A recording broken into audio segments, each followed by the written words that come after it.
centuries, mankind has been fascinated with realms outside of our conscious awareness. Through a series of interviews with practitioners, guest speakers, and experts, Liberate the Podcast covers all that and more. From health and holistic healing to the supernatural, we aim to educate, motivate, inspire, and liberate your consciousness.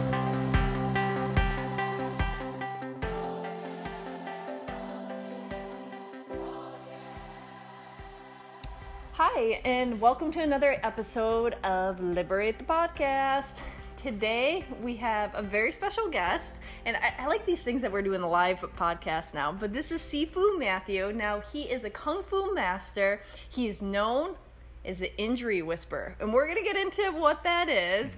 And you also have an institute that you founded. I do. And what is that? It's called the Martial Arts of Wellness. Martial Arts of Wellness. I don't know why that was a tongue twister for me, but you got it. Perfectly. So we're going to deep dive into understanding who Matthew is, his journey, and what he does, Especially, I'm really intrigued about this injury whisperer thing here. So can we start with that, sure. and then we're gonna backtrack and do a whole bunch of stuff. Okay. So I'm known as the injury whisperer because I've had a incredible response to healing injuries that do not respond well to both traditional and alternative means. Okay. And this is something that has been going on the past probably 15 to 17 years, but it's becoming a little bit more mainstream because of some of the people I've worked with, as well as the conditions that have healed really fast. Okay. So, for example, I'm dealing with a lot of conditions that some are genetic, actually. So they're things where people have been born with, let's say, deformities, where they've been told it's not possible to heal. And I've also had, I would say on the other end of the spectrum, it would be extreme injuries like athletic injuries, or where somebody's born with a congenital bone issue, congenital arthritic issue, where their bones just are not forming properly, so their bones are breaking, and they're having multiple surgeries, and nothing's working. And so I'm getting a lot of those types of different things. And they're working for you. They're working. Okay, wait, like, is this like a multiple session thing? Is this like people notice it in even just a few minutes or a session? Okay, I'll say it's really conditioned. It's condition dependent, depending on like what the factors are, which I want to get into with you later on about like what actually holds something as a condition. Like, why does something stay as a disease? Why does it heal? Why does it heal in 5 minutes? Why does some people it takes 7 years and some people it doesn't heal at all? Wow. Okay. So most of the time, it's really fast. So as of late, I would say I'm seeing results usually within 3 minutes. Well, yeah, because I mean, I heard you go to like conventions and stuff like that, and you have a line of people, and like people come and bada bing, bada boom, they walk away, and the injuries are gone. Yeah. Well, okay. So I want to. There is a lot of that happens, but it's like both. Okay. Depends on what it is. So there's a lot of stuff that energetically is misaligned, and so what happens is when a person has an injury, the electromagnetism of the body literally will start to deform itself. Okay, it will be like in a shape or a form that's not conducive to what the body's trying to do. Okay. It can get to a point where the body doesn't even recognize it. So your brain or your nervous system looks at it and it's like, I don't know what this is anymore. I don't know what to do with this. So I'm going in and I'm going boom, and I'm telling it what to do. Wow. And I'm aware of what it wants to do, not what I want it to do. So the injury whisperer part is the part of listening, really, really, really listening really deeply to what is it asking. Not what I want to do, but what does it want first? What does it need? So if I listen to what it needs, and then I have the ability within me to manifest or harness that force from my training, which we'll get into in a moment, then it changes pretty quickly because it's looking for something that it hasn't been able to get. Wow. Here's a really interesting situation. So I would say like the past 2 weeks, I'd seen two things that were like absolutely astounding to me, and I would say extremely humbled by what I witnessed and very grateful because I'm witnessing, I'll call them miracles, but they're making sense to me on a scientific level. So it's like fascinating. It's definitely a miracle, but I know why it's happening. And I also know why it's not happening because there's kind of a law that it follows.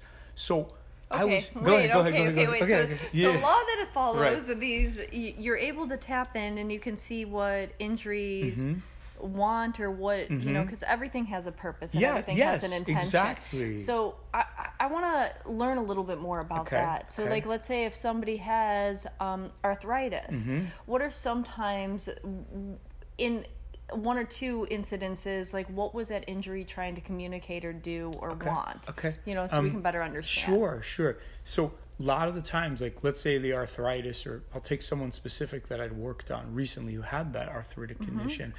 It was about the delegation of power appropriately in their body. Wow. It was about how they were delegating their force properly. The feet were not working anymore because there was an abuse of power and force.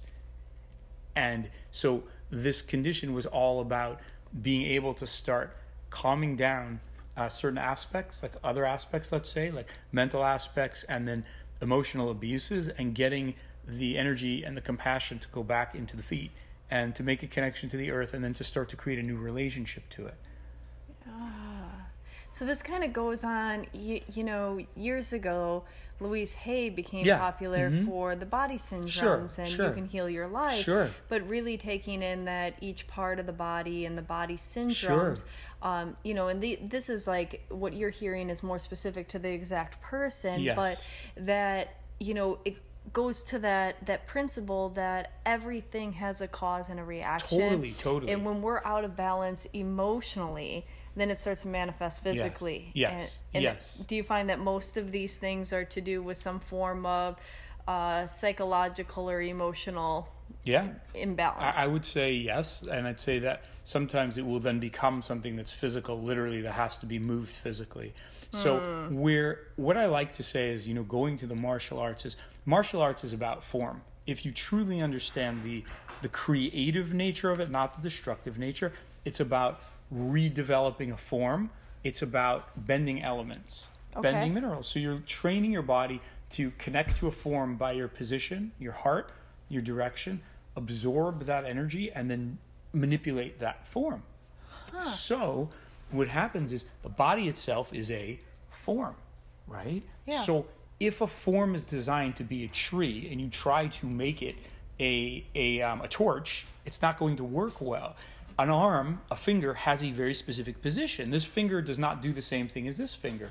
So if I change the form of this to a point where it's overriding it's as you would say, maybe its purpose or its intention, it's going to get sick. So I have to live in honor of what that power is. So if I abuse that power or deviate too much from that power, it starts to distort itself in the inner form of it. And thus it will not function properly anymore. And it will create a series of confusing signals, because the body does have its own natural healing template. It's supposed to heal itself. It is literally designed to do that. So whenever you have an interference of a force or a form that's not working properly, you have to ask yourself, what is this form doing? Like, why is this form doing this way?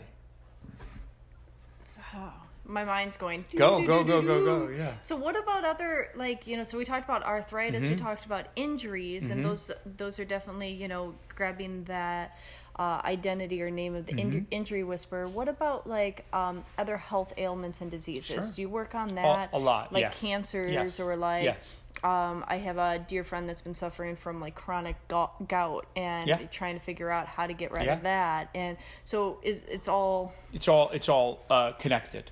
In that, I would just say that different conditions manifest for specific reasons. Some will take longer than others depending on how much power you put into creating the condition. So if I always say to people, they come in and they're like, I want you to fix this in one session. Now, imagine if I brought you a house, okay? You're a contractor, okay? And you're an architect. And I bring you my house, okay? And my house has holes in it, and it has leaky faucets, and it actually has a structure that was built improperly, okay? It's collapsing. And then on the bottom, under the earth, the soil is not even solid enough to hold the house. And I say to you, I want you to fix my house, and I want you to fix it in one session. You'd laugh. It's utterly ridiculous. So the body is the same. And so many conditions are layered and layered and layered, and they need to be removed properly and in pieces. Yeah. Now, if the energy force is correct, certain conditions you can unravel them really, really fast because the body wants to do it already. It's looking to do it. The resistances aren't there, and the force is strong enough. And that's where the martial arts came into play, is that the level of the force has to be very, very concentrated and trained. Okay, so you started doing martial arts when you were 3 years old. Yes. And then when did you dive like fully into it, and then how did you realize, because there's many people that do martial arts, but there's only one injury whisperer. Right. So where did you make that parallel and have that ability to take what you learned with energy and force and forms and translate that into healing miracles? Got it. Okay. I would say it started with the armpits.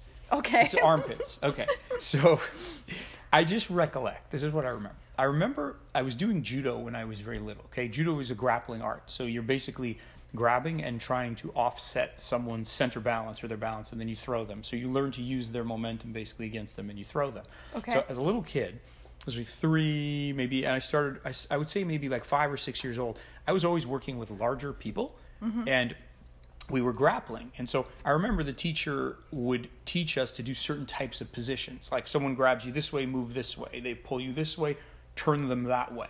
And what happened was I remember starting to feel things like where someone would grab me, all of a sudden I'd start to really connect to them, and I'd be like, what is the stimulus? Why is their body feel hot here? Why does it feel cold here? What are these sensations that are projecting onto me? Like, what's going on? And so I started to play with the concept of following what I was feeling versus what I was told to do. Okay. And this was something that took place over the course of many years, where, for example, someone would grab me, they were larger than me, they'd start to pull me, and I'd feel the body was hot here. So I started moving where the heat was, and all of a sudden their body would lift up. Okay, so I want to understand what's going on.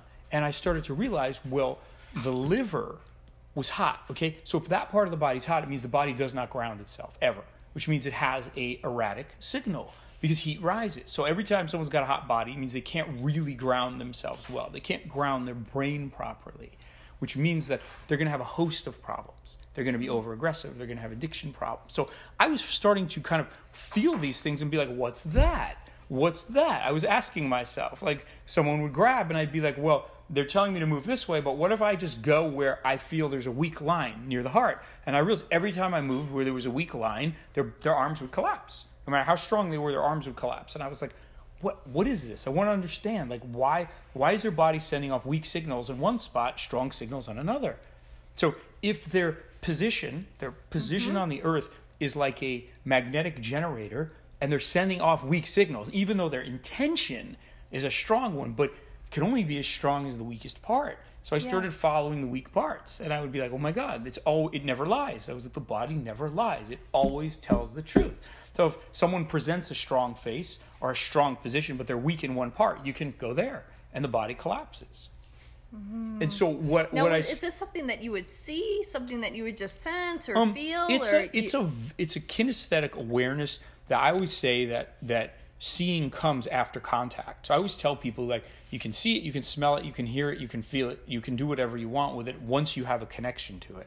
So it's contact first. You don't really see anything until you connect to it. Yeah. So it's an electromagnetic connection that you make an interpretation of. So I would say first it's knowing. On its foremost primal level, it's knowing. It's literally like, because you're connected, so that you know. But you have to figure out what's happening. So you have to first want to be connected and actually hold the connection, not run away, and expand your heat, and then you have to take it apart and figure out, like, what does this mean? What's going on here? And layer by layer. So my interest became in, how do I heal this thing? Like, instead of knocking the guy over or over-aggressing. So, for example, when you feel something's cold, you can switch to heat, and then it overrides the system, because it means that that person is only able to move in a certain pattern. So diseases are forms, diseases are patterns, and you have a counter pattern. So I started realizing healing is like combat, in that you're going into the energy field of the person, and you're feeling what their imbalances are, what their strengths and weaknesses are, and then you're saying, okay, I'm going to give you a remedy by giving you what you're asking for, what you need. Instead of going for the combat aspect, you go to change the forces and move the forces. This is amazing. Everybody needs this knowledge. Yeah. Like, we need to make sure that this information is everywhere. Mm-hmm. No, because it makes perfect sense. And I mean, I've heard stories of like kids playing combat mm-hmm. inside of their mind mm-hmm. of like whether they suffer for leukemia or things mm-hmm. like that, and that they see the soldiers like eradicating sure. and beating sure. beating down the excessive white blood cells or whatever the things are going on, right? Right. Yes. And but you've dug into this curiosity, found a way mm-hmm. to actually look at the science of it, shift things, and have measurable results time and time again. Yes. I mean, disease and ailments and pain and suffering and just going back to the simplicity of patterns mm-hmm. and what does the body want and how can we shift it and right. what are we injured from? Right. I mean, what are some of the most fascinating cases that you've worked on? I mean, I would say, first of all, I want to go back to what you just said, because I like how you framed it, that we're so extraordinarily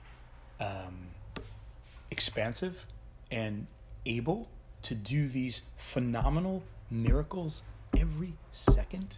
Every second we're alive is a miracle because of how we can connect to force, change it, manipulate it, have another opportunity, feel something different, sense something different. I mean, it's so vast if you take a moment to go in and listen and connect to it. So that experience for me in healing became so vivid that when I touch or when I connect to someone, I want to hear everything so that I can understand the one thing or the two things that need to go first. And so in doing that recently, I have seen, this was really interesting. So there was a gentleman that I worked with up in Duke University. Okay. And he was paddleboarding, and he cracked his paddle, and he stabbed himself in the leg. So the paddle broke, and apparently, so he goes to the hospital, and they think he's fine. They wrap him up, they send him home, and then he breaks out with this horrendous fever, and they find out that he has a flesh-eating bacteria. Oh my God. Yeah, really serious, okay? And he works with someone who I work with, and they're business associates. And so the guy that I work with called me, and he's like, you have to help this guy because he works for our company, number one. Number two, I'm worried he's going to die. But also, he's like, we got to get him back to work here. And so I was down there, and I said, let's see. Okay, I've not worked on that, but I know I can heal wounds really fast. I've seen that. Like, wounds heal really quick when I get near them usually. So I went in, and he was laying there, and he had no sensation in his foot. He had really intense pain, wasn't able to really stand on it. And basically there was like, he couldn't feel the foot. So there was kind of like intense pain in certain areas, but then numbness. He hadn't gotten the sensations back. So we spent about probably 20 to 30 minutes the first time, and it like healed dramatically. He got probably 60% of the sensation back. Inflammation went down. All the pain spots disappeared. And then second day we came back, he was walking around. Okay. Oh he went to Duke University the third time, and the doctor was like, wow. And he said, this is like, he goes, I haven't seen this happen. He said, this is really healing like ahead of schedule. Like, I'm really happy with this now. So it totally changed. Yeah. And that was not really... only had a schedule, he didn't die. Right, he's alive. Right. Flesh-eating bacteria is gone. Yeah.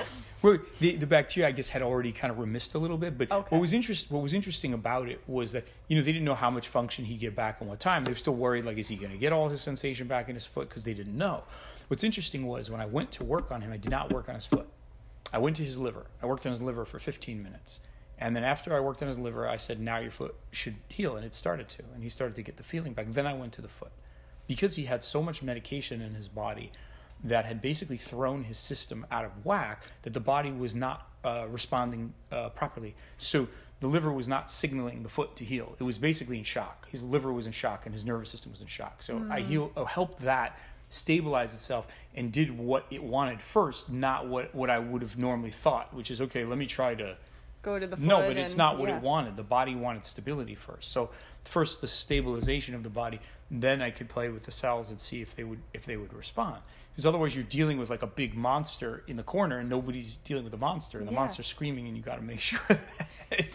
I like that. You get to the root of it. Yeah. And, you're not utilizing the common sense. You're utilizing what you're actually hearing and intuitively picking up on. Yeah. And I think so much people in our society nowadays want to just put a Band-Aid on it, or they go exactly to where the issue is. And I see this in therapy. It's like somebody comes in with a presenting thing. Hey, I want to work on this. And I'm like, yeah, that's not even what you're talking about. It's way over here, and we need to pull this out. Otherwise, we can fix that. Yes. And then you're just going to move that over here and have another issue because it's the same root is there. Right. And so you're working on the roots of these issues so that people can heal other areas of their life and have that balance.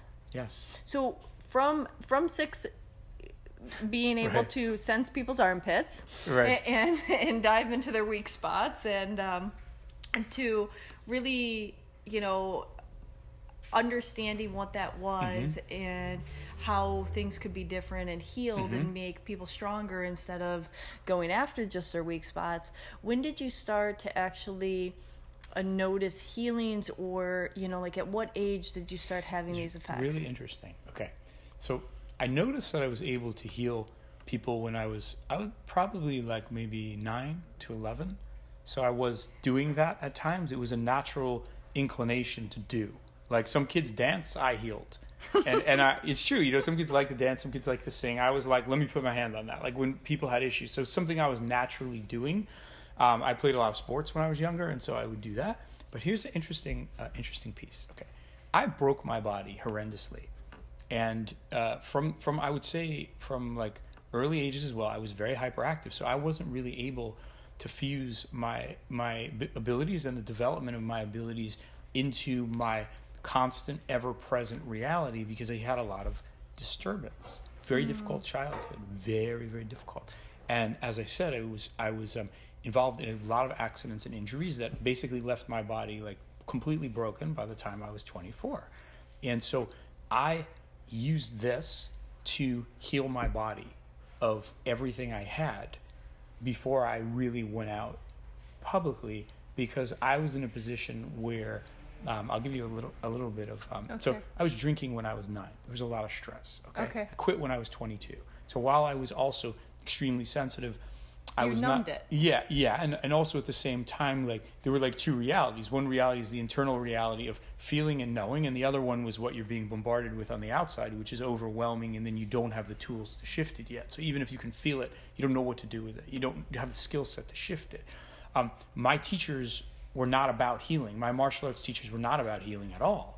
They were much more about combat. They were fighters. They were military men and fighters. So they had their own wounds. They were carrying wounds. Yeah. I was aware of a lot of their wounds, but I didn't know what to do with it, and I didn't know how to deal with the ones that I had. So in going through getting sober at 22 and then learning, eventually delving back in and looking from my energetic perspective of how these fabrics wind, and then understanding, wow, if I use force and form this way, this can heal really quickly versus what people are doing. I started to put things together.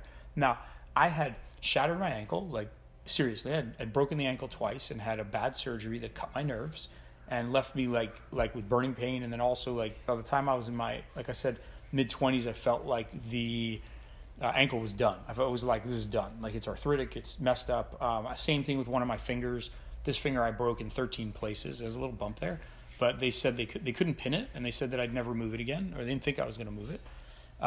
The wrist, moving it just fine. Yeah, now. Moving it fine. Wrist, same thing. Collarbone also I broke. I have like a slew of injuries, including What's this, like massive car accidents? I actually did have a car accident. So I got hit by a car when I was 9. Okay. That tore my leg open and basically caused a whole other slew of issues. So that was a trigger for you to start drinking. I was kind of like I was pretty wild. Okay. I didn't fit into any mold. It was not possible. I was not ever going to fit into any mold. No, I mean, you're sensing energies at 6 and realizing that you can manipulate people's by tapping into their hot and cold spots. Sure, exactly. I mean, that's not an average 6-year-old. Exactly. And anyways, I had hot spots. So I was on the hot end of the spectrum. And there was, I would say, like, I was always healing, and then I started getting more serious when I was probably... in my late 20s was when I started coming face to face with my injuries and saying, like, I have to heal this body and I need to do it myself. I tried everything, nothing worked. And I started looking at it very differently. And that's when I went in again. And I said, I'm gonna study this, and I'm gonna study it for if I have to thousands of hours, and I'm gonna sit there in silence and I'm gonna look at this, and I'm not gonna come out until I know what's going on, because I was able to connect energy. I understood why people were sick. I understood why the problems were there, but it wasn't deep enough. The force wasn't bound through the heart and the bones to create a fire. I mean, like a fire. And to understand the difference between, okay, you pick something up, you understand it, now do something with it. And how do you get it to move? Yeah. That's the mind heart. That's the mind heart working together. Yeah. And so I spent a lot of time studying directions, where we face. Why is it cooler in the north? Why is it hotter in the south? How come if I move this way or even turn my finger a tiny bit, it changes? What's changing in the body rhythm? If you write your name and you change it just a little bit, well, it's not the same signature. Yeah. So we're always moving energy, we're always creating something. So that means, shouldn't I be able to recreate my health? If everything's a form and shape, why can't I channel the proper energy into the body if I follow the laws of science? So I sat a long time, I still do it, by the way, hours, where I'll face a direction, I'll hold my position, I'll pull energy through my body, and I'll listen, like, what's going on? And I do that all the time. Still part of my practice, to listen what's happening. What do I master is always a student. Only a student. Yeah. Oh, look, anything that I would do when I come in your energy field without listening to what's going on would be a waste of both of our time. So people say, like, do you read books? I'm like, I listen. You're my book. Every person that I come to, every room I come into is a book for me. Why? There's so much information. But you got to sit and you got to make the connection through the heart, and you got to be still enough to calm the mind to listen, and then you can start to process it. And that, that's the martial art part of it. That's the art. Now my little head was going off in little directions. So with injuries and fixing problems, what about helping people create desired outcomes? Yeah. Do you have Totally. you been able to do that? Like, Yeah. whether that is on a physical form, on an emotional form, on a psychological form. Like, let's say somebody doesn't want to just eradicate something out of their life or fix something. Let's say somebody wants to bring something in. Sure. 100%. That works the same way. 100%. Because what my focus is power. So my focus is, if healing is about power and balance. So if you're in the right power for yourself, your body heals itself automatically. Okay. Perfect example would be, someone's perfectly well and healthy, and then all of a sudden something goes off and they decide, you know what? I'm not good enough. I want to have more of that. Whatever it is, more money, more cars, more women, more substance, and they start chasing that point. So at that point, they're out of balance. Yeah. They're creating an addictive cycle, and their power goes like this. It disperses and it dissipates. So they can't ever really feel their power, because the power can't be converged in the body. It goes poof, and it starts dissipating. So whenever people go into those states, they cannot be healed until they're willing to pull the energy back and go back into what their power is, not their idea of what is powerful. So in helping people, and I work with a lot of corporate executives and athletes as well, and I get them to go deeper into the power source of the body so that they can feel what's really theirs, what they have. Then you could access something else and pull it and hold it and manipulate it and utilize it. And yes, you can create something, but you can't create something unless you know what you are, unless you understand, like, what is my force really, what's true. So perfect example would be, if someone says, oh, I'm going to manifest this or I'm going to manifest that. Well, it may not be in alignment with your power and ability. It may not be in alignment with what you're supposed to do. So if you go out of alignment with what you're supposed to do, for example, someone becomes a sex addict. So that's not the natural function of the body. The body has a rest cycle. It has a cycle of needing to replenish itself. So if you're not replenishing yourself regularly, well, then you're out of your power.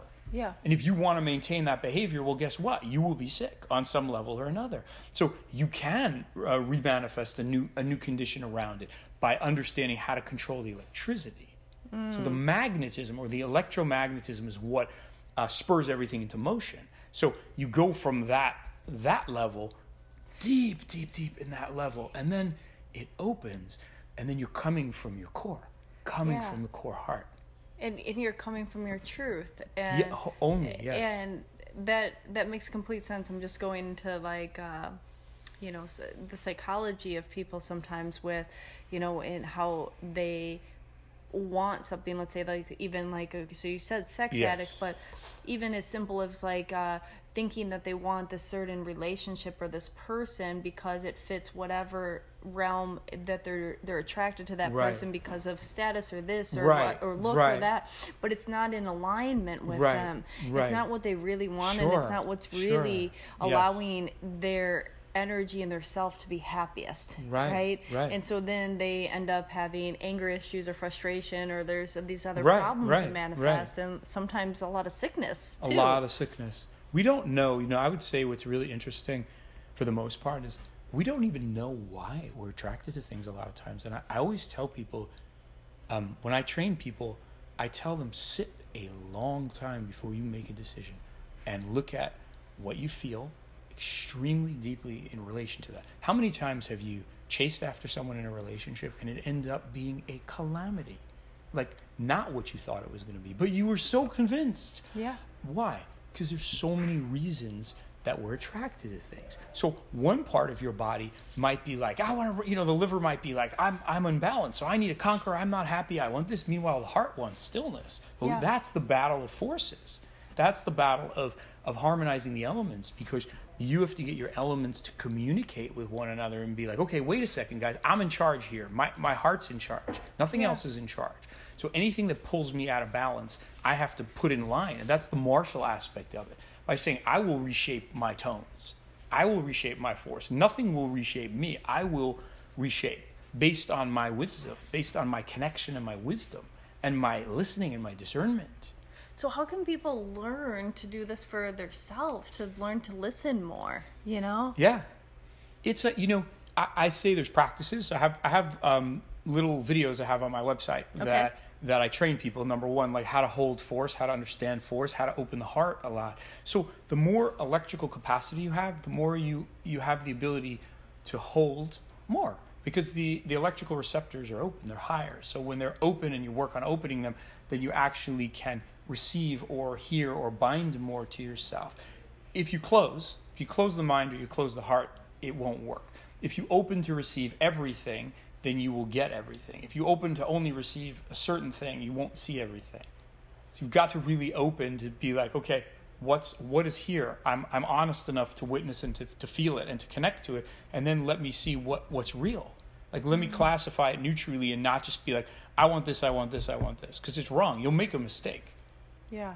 Think of it like it's great. Combat's a perfect example for this. Why?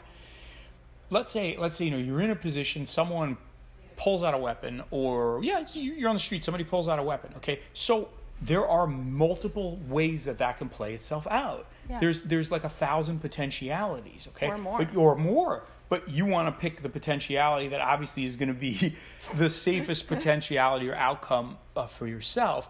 And so that means that you become aware. The more potentialities you're aware of, the more you can protect yourself, or get up and run, or take exactly the right move that you need to then leave and run. Or if you have to incapacitate someone, do it without hurting yourself. But it's that ability to have more potential because you're paying attention, because your focus is pure, and your channels are open to make a connection. Okay. So opening your channels, sitting with that. You have some of these videos. Where can people find them? You can find them on themartialartsofwellness.com, and there's a store there, so you can get online. Okay. Go to the store, and there'll be a breakdown of about 4 videos, and it goes through different things you can do. So some of the videos, one of them is about literally the martial arts of wellness positions. Okay. And so those you learn to master your elements. So they teach you how to control your water, how to control your fire, how to control your air, which direction to face, how to use them for dealing with certain conditions or problems. I'm going to be downloading all of these. It's great tonight. Fun, by the way. I'm going to be going to Griffith Park tomorrow and being like, all right, here we go. Well, what's really interesting is that if you don't, imagine like movement, okay? Since everything's always moving, right, inside the body. So if you introduce a new move and you hold it for a long time, well, isn't that going to do something spectacular? So let's say a person's always like this. Even when they do their yoga, they're like half kind of depressed. They're not really in the right position. So their electricity never goes to a new zone. And I say, you know what? Turn around and face south. Okay, why? South is a heating direction. So I'm not even going to ask you to do it because you're not smart enough to do it, because you can't. It's greater than you. But I'm going to put you in the direction and the position that creates an electromagnetic pull. And it's going to just pull your cells. Whether you like it or not, it's going to pull your cells. So I'm going to use science and what is already there to create the healing versus me trying to do it myself. Yeah. That's the smart part. Because you go, okay, forces are greater than me. Why don't I use a force that's greater than me instead of trying to do it myself? So even in the healing process, when I'm going into the body and I'm feeling something or connecting to it, I'm going to use a force that's greater than myself. I'm just going to help direct it. I love that. And, okay, so people can learn this. Mm-hmm. They can hold these postures. Yes. They're going to have miraculous healing. Mm-hmm. And besides that, though, you know, you do a lot of one-on-one sessions with people. Yeah. And you travel all over, right? So people can find you, even though we're you know, doing this in Los Angeles here, and you spend a lot of time in Los Angeles. Mm-hmm. And where else are you mostly? In New York. New York and New York a lot. Los Angeles, Miami, North Carolina. Planning some stuff overseas shortly. So Israel. Okay. UK. Yeah. Okay. And what about, like, do you do, like, live workshops? I do. Yeah. Okay. Yeah. So I do a fair amount of live events or workshops where I will do, let's say, a healing the evening before, where I'll teach a small subject, and then I'll do a group healing, and then I will bring together, let's say, a series of topics that I want to teach, like how to understand the electromagnetic force of the heart to remove wounds, like to get wounds out of your field for good, like how to actually understand how the pathways flow and get them out and go very deep with it. I just need to like study with you for everything. I'm like so mesmerized. I'm like diving in and I'm like, oh yes, I want to learn that. Yeah, you know, it seems like so yeah, okay, so we take a subject like that and just, you know, go thorough with it. My feeling is that a lot of this is not, it's the system, but it's like being in the presence of the creation of the system, in the sense that the system flows through me, but obviously it's not just me. It comes from knowledge prior. It also comes from all of the different electromagnetic fields, in a sense, that I work with that have their own information. So I'm carrying that, and all I want to do is make sure that you get it. So that when I'm working with you, I try to become very precise to show you, no, move this way, no, turn this way, no, do that. Do you feel a difference in that? Yes, I do. Oh my God, wow. That's the difference between healing a kidney and not healing a kidney. Yeah. That's the difference between, like, you think of like tightrope walking, right? Mm-hmm. So you don't want to like have too much of a deviation. Yeah, you got to be pretty precise. And it's like archery, okay? But you're going even more precise. Why? Because you're going into all of those little minuscule electromagnetic particles and interactions, and you can feel them, like they're there. If you sit long enough and you're like, you make a connection, you just hold that connection, you'll be like, whoa, like whoa. So the workshops are geared toward helping people make a connection for themselves so they can start to hold that, utilize it, harness it, have a language to work with, versus like doing it mentally, okay? So a lot of times I find that healings fail, and this is something that I thought would be interesting. They fail when it's mental, okay? So it's not going through the vital force, the electromagnetic vital force. It's only happening on one level. So a lot of times people don't have a strong enough connection to the body electricity, the earth electricity, and therefore they can't really harness the power needed, let's say, to move the condition for themselves. So part of the reason why I'm training people to learn how to ground properly and how that works and how to move minerals and how you work with them is so that they can have a common knowledge of like when they're in or when they're out. Yeah. Because otherwise what happens is they're like trying to do something and it never moves. And look, some injuries are very difficult. There are certain things that are very difficult to move, and I know that. There's certain things that can be very easy to move. And the difficult ones, go ahead. What about is it in your belief system, or have you noticed that sometimes the things that are difficult to move, there might be a lesson that somebody needs to learn? Only and always. It's always a lesson. Like no matter what, everything that anyone has is a lesson in how to listen, number one, to what was being asked of you. Number two, how to master that condition or problem. and then how to put it back to where it is. But sometimes, someone might have a lesson that's not healable in this lifetime, but it doesn't mean healing's not happening. Just because you don't see it at the surface. Someone who has, like, let's say, a certain condition where the legs are not going to work in this lifetime. They're not. Or they'll come in and let's say they're born almost quadriplegic, and you're not able to turn it around because it doesn't want to, because it has its own desire to be what it is for its own purpose, to learn something or to give a lesson. Yeah. So it doesn't mean that there can't be healing on other levels. Yeah. So that's also like an understanding of like what is healing? Healing is change, it's transformation. That's what it is. It's power and transformation. Absolutely.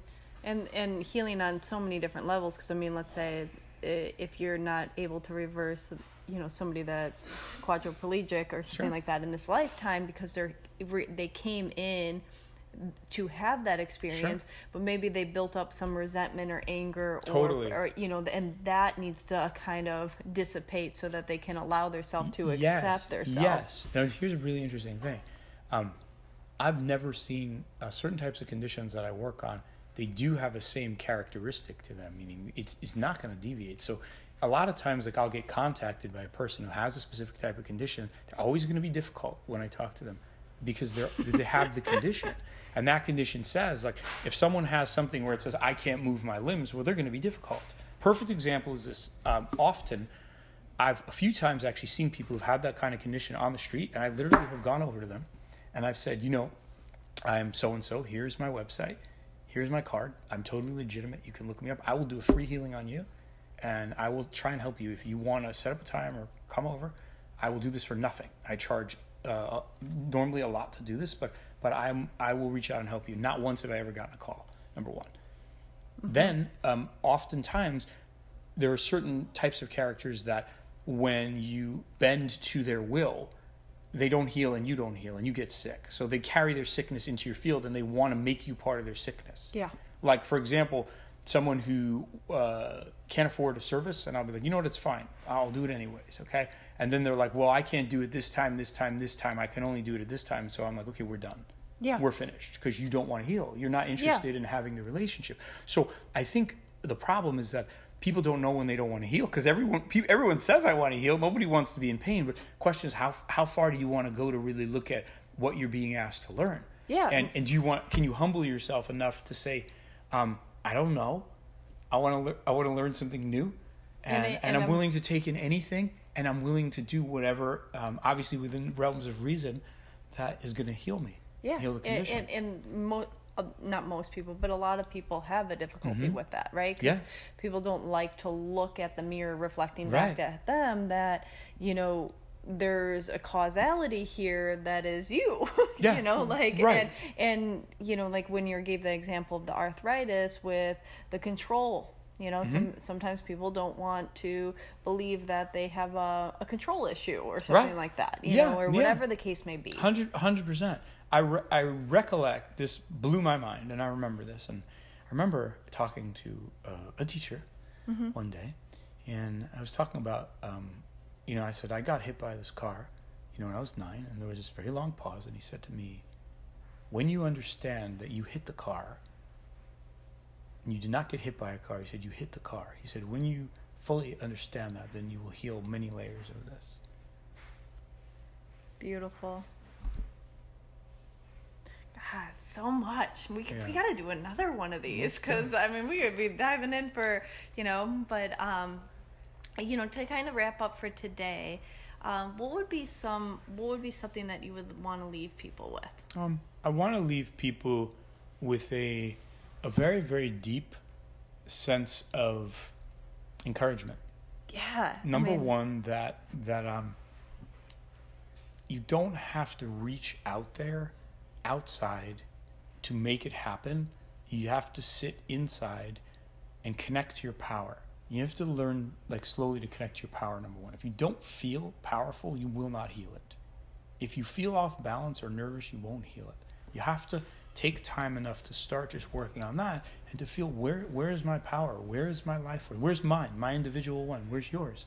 Do I feel full of it, or do I feel separated from it? Or am I not feeling at all? Am I so far off from that. So that's one lesson that I'd love to get through to people. And then also to understand that you're being given a gift. So your heart, your body, the incarnation that you have, it is an utter blessing. If you take time to feel it, to connect to it, and to see it in its simplicity and to honor it, you can do miracles in a very simple way. It's right there. It's like, it's so close. It's like it hits you in your face. It's like right there. Oh God, that just touched me really a lot.